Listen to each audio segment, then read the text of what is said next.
Hello everyone, welcome और welcome back to Raksha unplugged. कैसे हैं आप लोग?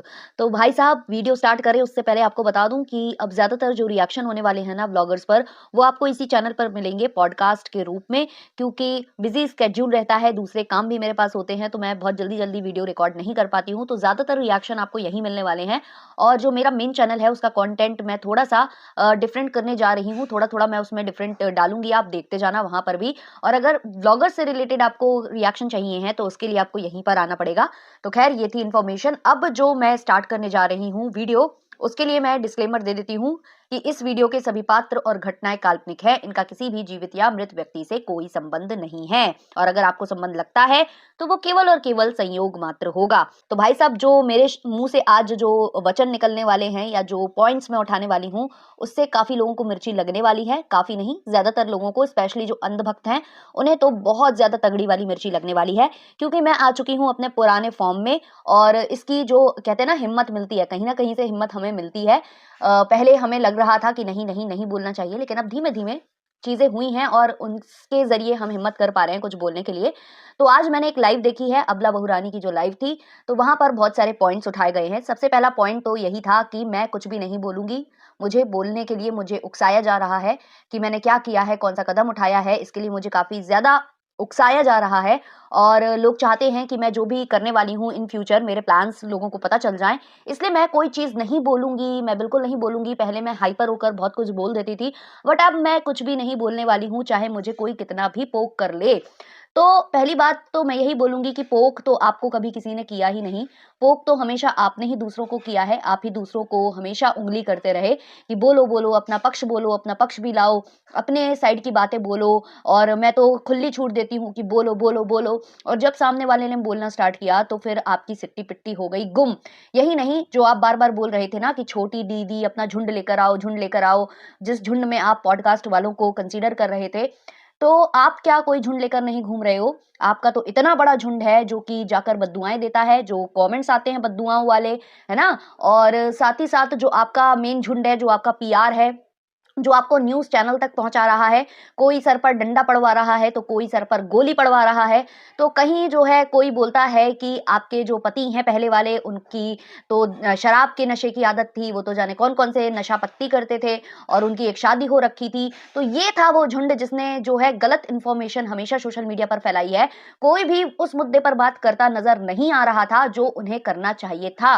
तो मुझे लगता है कि झुंड आपका ज़्यादा है, हमारा कम है। सबसे ज़्यादा बड़ा झुंड तो आपके पास ही है। और धमकाने की आदत आपको है, ना कि दूसरों को। तो इस तरीके की बातें आपके मुंह से शोभा नहीं देती हैं। तो ये था मेरा पहला पॉइंट। दूसरा पॉइंट जो है, इनका कहना है कि बोलो बोलो छोटी दीदी बोलो, कौन हसिया लेकर दौड़ा था, कौन क्या लेकर दौड़ा था, क्या हुआ था, कैसे हुआ था। और जब लोगों ने पूछा, इनसे सवालात किए, तो इनका कहना है कि वो तो आपको छोटी दीदी ही बताएंगी। तो भाई साहब, ये आपकी हरकतें हैं क्या? आप पहले एक प्रश्न उठाते हो, है ना। जिस तरीके से आपने ये भी बोला कि बड़े भैया क्यों मारते थे बताओ, पहले वाले जो मेरे हस्बैंड थे वो मुझे क्यों मारते थे बताओ, छोटी दीदी बताओ। तो भाई मारते आपको थे, रिकॉर्डिंग आपने शेयर की, तो आप ही बता दो अपने जो क्या है ना, अपने मुख से जो है बता दो, आप ही बता दो कि क्यों मारते थे, क्या कारण था। आप हर चीज अधूरे में क्यों छोड़ते हो? हर एक चीज को आप अधूरे में छोड़ देते हो। द बॉट चैनल को लेकर आपने जिस हिसाब से भैया दंगा किया था सोशल मीडिया के ऊपर, ऐसा लग रहा था कि न जाने क्या चीज लुट गई है। और उसके बाद आपने उसको बिल्कुल, आपने शांति पकड़ ली। आपने उसके बारे में कुछ नहीं किया। हर एक चीज आपको अधूरे में छोड़ने की क्यों आदत है? हर चीज को आप आधा आधा बताते हो। ग्वालियर कांड पूछा जाता है तो मैडम बोल देती हैं, उन्हीं से पूछो जो बोल रहे थे। तो भाई कुछ तो आप बताओ। आप क्या केवल चिंगारी लगाओगे? आप क्या केवल एक तीली लगाकर और थोड़ी सी आग सुलगाकर भाग जाओगे, बाकी जो है समेटने वाले दूसरे आए? ये कौन सा भैया बात होती है? अब इन्होंने कहा है कि मैं खुद जो है गई हूँ, मेरे साथ कोई नहीं है, मैं अकेले कंप्लेन करने गई हूँ, मैंने जो भी किया है अकेले किया है, मेरे साथ कोई भी नहीं है। जिनको इन्होंने जो है कंसेंट दिया था उनको लेकर ये बोल रही हैं कि वो दूर रहती हैं, वो नहीं गई हैं मेरे साथ। मैं जो भी कर रही हूँ अकेले कर रही हूँ। और वो जो है केवल मुझे बताया था उन्होंने कि क्या करना है, कैसे करना है। तो यहाँ कहीं ना कहीं मुझे ऐसा लग रहा है कि ये धीमे धीमे लोगों से पल्ला झाड़ने की अब कोशिश कर रही हैं, क्योंकि इन्हें समझ में आ चुका है कि जिन लोगों को मैंने अपना साथ देने के लिए जोड़ा था अपने साथ, उन्होंने ही जो है मेरी जो पोल पट्टी है वो सोशल मीडिया पर कहीं ना कहीं खोल कर रख दी है। और इनकी वजह से मैं एक्सपोज हो रही हूँ। और आज वो चेहरे पर दिख भी रहा था, जो एक खुशी बीच में दिखी थी ना चेहरे पर, कि भाई अब तो व्यूज आने लगे, अब तो कंट्रोवर्सी होने लगी, लेकिन अब वही जो खुशी है वो कहीं ना कहीं गम में दिखाई दे रही थी। क्यों? क्योंकि अब बहुत लोग जो है रियलिटी बताने पर आ चुके हैं। अब जो ज़्यादातर ऑडियंस है इनके खिलाफ खड़ी हो चुकी है, इनकी असलियत बहुत लोगों की वजह से सामने आ चुकी है। तो उस बात की कहीं न कहीं इनको लग रहा है कि अब मैं मेरा जो प्लान है वो फ्लॉप हो चुका है। तो क्योंकि इन्होंने कोई कंप्लेंट नहीं की है, ऐसा लोगों का कहना है, भाई मुझे नहीं मालूम इन्होंने की है या नहीं की है। बट अगर ये उनके लिए इंसाफ चाहती हैं तो उसमें कोई बुराई नहीं है, हम लोग बिल्कुल उसमें खड़े हैं। अगर इंसाफ वाली बात है कहीं, अगर वाक़ई में उनको इंसाफ मिलता है, तो उसमें कोई बुराई नहीं है। उसमें मुझे लगता है चाहे इनका सपोर्टर हो और चाहे इनका विरोध करने वाला हो, वो सब इनके साइड खड़े रहेंगे। लेकिन कहीं न कहीं जो लोग बोल रहे हैं कि इन्होंने कुछ नहीं किया है और इनसे सवालात किए जा रहे हैं, इसलिए ये बातों को घुमाती नज़र आ रही हैं कि मैंने किया है बट मैं कुछ नहीं बताऊँगी क्योंकि मेरे वकील ने मना किया है, मेरे वकील ने ये किया है, मेरे वकील ने वो किया है। अब इन्होंने जो मुद्दा उठाया है वो हँसिया लेकर दौड़ने वाला ये वो, तो भाई जब आपने इतनी चीज़ बताई है, हँसिया लेकर दौड़े थे, ये हुआ था, वो हुआ था, तो अधूरे में क्यों छोड़ रही हैं कोई चीज़? उसको पूरी तरह से बता दीजिए ना। क्या हुआ था, कैसे हुआ था, क्यों पड़ोसी बचाने आया था और हँसिया लेकर कौन दौड़ा था? कहीं न कहीं ऐसा लग रहा है कि वो जो है इनके ससुर जी और सास के बीच का कुछ झगड़ा था। तो अगर ये चीज़ भी हुई है तो गलत हुई है। लेकिन एक बात यहाँ पर एक अच्छी भी हुई है कि अपने पति की जो कहते हैं ना खराब चीज़ें या अपने पति ने जो भी आपस का लड़ाई झगड़ा है, उन्होंने कोशिश नहीं की उसको सोशल मीडिया पर डालकर और उससे व्यूज़ गेन करने की। वो चाहे तो एक चैनल बनाएँगे, खड़े-खड़े उनके लाखों में सब्सक्राइबर्स हो जाएँगे और अच्छे खासे उनके व्यूज़ भी आने लग जाएँगे, बट वो ऐसा नहीं कर रहे हैं। लेकिन ये मैडम जो हैं अभी भी लगातार जो है उनको ही पोक करने की कोशिश कर रही हैं। ये खुद बोलती हैं कि मुझे पोक मत करो, मुझे पोक आप लोग इसलिए बोल रहे हो ताकि मैं हकीकत बता दूँ। लेकिन कहीं न कहीं ये और इनकी टीम मिलकर छोटी दीदी जो ये बोलती है ना कि छोटी दीदी, तो कहीं न कहीं ये छोटी दीदी को पोक कर रही हैं ताकि छोटी दीदी के मुँह से कुछ ना कुछ ऐसा निकल जाए या उनकी फैमिली से ऐसा कुछ निकल जाए, जिसकी वजह से पता चल जाए कि आखिर जो वो केस किया गया है मध्य प्रदेश की हाई कोर्ट में उसका क्या है, कैसे है, वो क्यों हुआ है?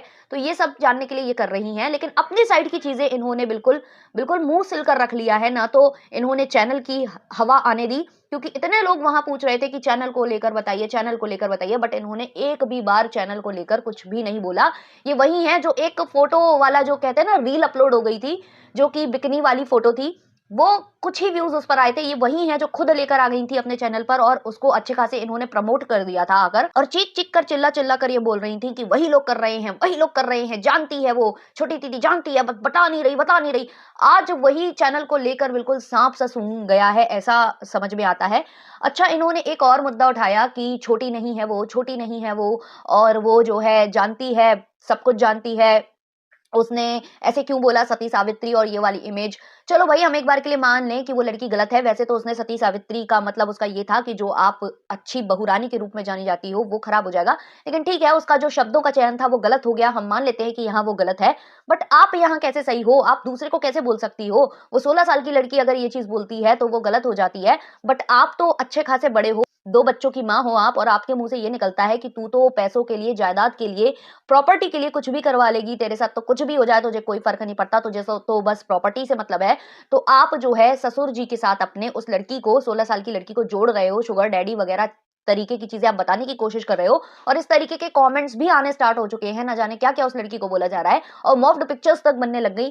तब आप मुँह सिल लेते हो, तब आप कुछ नहीं बोलते हो। मतलब आप जब तक आपके साथ गलत हो तो गलत है, दूसरे के साथ हो तो वो सही है। अब ये क्या बोल रही हैं कि जो छोटी दीदी हैं और कुछ पॉडकास्ट वाले हैं वो यहाँ से पिन चुभो रहे हैं, वहाँ से ये कर रहे हैं, मुझे पोक करने की कोशिश कर रहे हैं। अभी लगातार कुछ महीनों से ये लगातार पोक करे जा रही थी अपने इन-लॉज़ को और दूसरे लोगों को। जब इनके ऊपर लोगों ने उँगलियाँ उठानी स्टार्ट कर दी तो ये विक्टिम कार्ड जो है खेलती नज़र आने लग जाती हैं। बस यही कुछ पॉइंट्स हैं इनके जो मुझे बहुत ज़्यादा खराब लगते हैं और ये हमेशा जो है सेफ प्ले करने की कोशिश करती हैं। अभी भी इन्होंने आकर इसी तरीके की बातें की हैं कि भाई जो है वही लोग गलत हैं, मैं तो बिल्कुल साफ-सुथरी और दूध की धुली हूँ। अब साफ-सुथरी और दूध की धुली का गलत मतलब मत लेना, उसका मतलब यही है कि मैं मतलब सीधी सज्जन हूँ, जबकि नहीं है, कनिंग है, बहुत ज़्यादा कनिंग है, वो समझ में आता है। नेक्स्ट इन्होंने एक मुद्दा उठाया कि इसने टीसी नहीं ली थी, इसने ये नहीं लिया था, वो नहीं लिया था। भाई क्लियरिटी से बताओ ना कि क्या हुआ था? वो तो कहीं और एडमिशन ले चुकी थी, वो हिंदी मीडियम स्कूल था, उसे प्रॉब्लम आ रही थी, वो रिकॉर्डिंग आपने भी शेयर की है और वो सबने सुन रखी है। आप क्या सोचते हो आपने डिलीट कर दी तो लोग भूल गए होंगे? तो उस स्कूल में उसका एडमिशन हो चुका था और जो स्कूटी वाला जो था, जब आपके इन-लॉज़ स्कूटी लेकर आए थे, आपने जो व्हाट्सएप के ज़रिए जो व्हाट्सएप आप अपने अपने जो है लैपटॉप में, अपने जो है आईपैड में खोल कर रखा हुआ था आपने, अपनी ही सिस्टर इन लॉ का, होशियार वो है लेकिन उसका जो व्हाट्सएप है वो आपने खोल रखा था, है ना? तेज़ तर्राट वो है, है ना? शातिर वो है, बट व्हाट्सएप आपने खोल रखा था अपने आईपैड के ऊपर। तो वो जो आपने पब्लिक कर दी थी क्लिप, उसकी वजह से जो नंबर जो है वायरल हुआ था और उसकी वजह से उस लड़की को स्कूल से निकाल दिया गया था, क्योंकि बहुत से लोग वहाँ कॉल करने लग गए थे। तो वो वाली बात पर तो आपने कभी मुद्दा नहीं बनाया, वो तो आपकी जो है छोटी दीदी आकर बता कर गई थी कि मुझे स्कूल से निकाला गया इन वजह से। तो तब आपने उस पर कोई मुद्दा नहीं बनाया। आपने ये ज़रूर मुद्दा बना दिया कि वहाँ से टीसी नहीं निकाली थी, ये नहीं निकाली थी। भाई टीसी तो बाद में भी निकाल लेते हैं लोग, एडमिशन पहले लेने के बाद जाते हैं टीसी निकालने, कई बार हुआ है, हम लोगों ने भी ये चीज़ें की हैं। और ऐसे नहीं हर स्कूल में ऐसा हो जाता है, स्कूल इतना आपको देता है टाइम कि ठीक है आप ले आना और अभी आप हम एडमिशन कर लेते हैं, ऐसे करके हो जाता है। ऐसी कोई बड़ी तोप नहीं होती है वो। तो वो चीज़ हो गई थी। तो जब उसको स्कूल से निकाला गया तो वो क्या करती, पुराने स्कूल में फिर वापसी कर ली उसने, और वो ऑफलाइन क्लासेस ही ले रही थी इतने दिनों से। लेकिन आप लगे थे पोक करने में सबको और बोल रहे थे अपना पक्ष रखो, अपना पक्ष रखो। और जब लोगों ने अपना पक्ष रखना शुरू किया, वहां से आपने जो है धमकाना लोगों को शुरू कर दिया। तो ये मेरे जो पॉइंट्स थे जो मैंने आज इनकी लाइफ से निकाले हैं, और शायद मैं और भी बारीकी से निकाल सकती थी, बट मैंने उतना ही निकालने की कोशिश की है जितना लोग सहन कर सके। बट मुझे नहीं लगता है कि इतना भी लोगों को सहन होने वाला है। तो आज के लिए इतना ही, मिलते हैं नेक्स्ट वाले वीडियो में, तब तक के लिए बाय बाय।